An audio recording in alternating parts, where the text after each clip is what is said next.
MLS Information-1004 Mc. Welcome to the tutorial on the 1004 MC report in FlexMLS. We will begin the process of running the form by starting with a search. As you're entering your search criteria, it's very important that you do not select any statuses or date ranges in your search. When we run the 1004 MC, the system will automatically default to 1 year back from the effective date, and it will need all of the statuses included for accuracy. So we will start the search by unchecking the status field. Now enter your search criteria using the fields on the template. You can also use the map to narrow your search down to specific locations.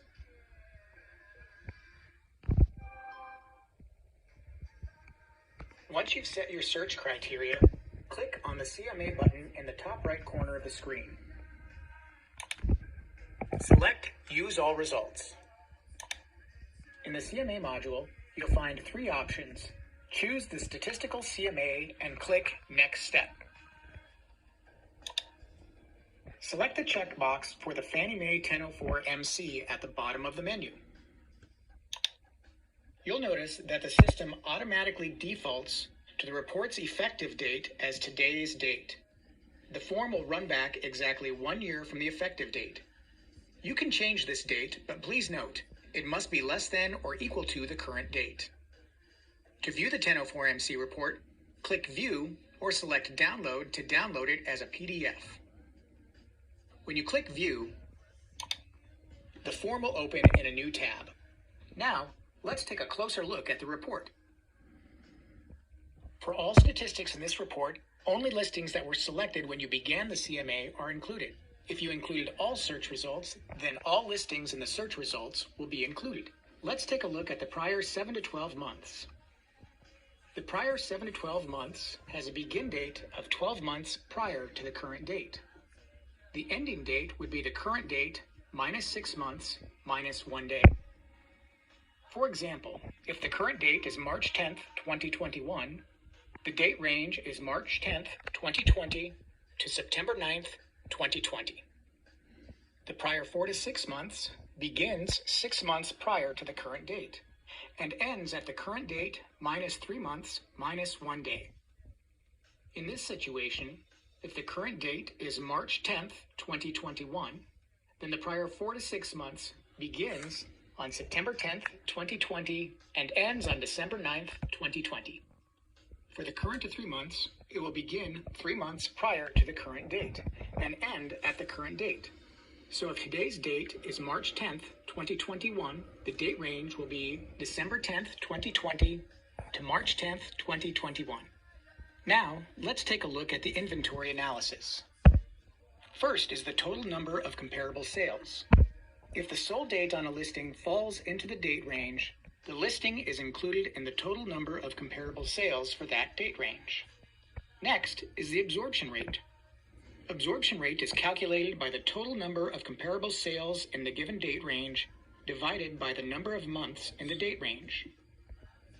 If there are 45 listings in the total number of comparable sales for the prior 7 to 12 months category, the absorption rate is 7.5. This is calculated by taking 45 divided by the 6 months in the date range.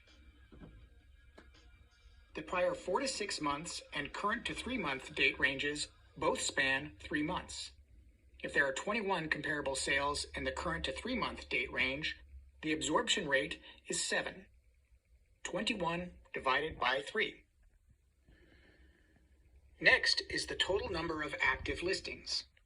The total number of active listings in a time period reflects only those listings active on the most recent date in that date range. In the prior 7 to 12 months category, there were 37 active listings. This means that 37 listings were active on the most recent day of that time period, September 9th, 2020. Now, let's take a look at the months of housing supply. For each date range, the months of housing supply is calculated by the total number of active listings divided by the absorption rate. If the total number of active listings for the prior 7 to 12 months range is 37, and the absorption rate for the same date range is 7.5, the months of housing supply is 4.93.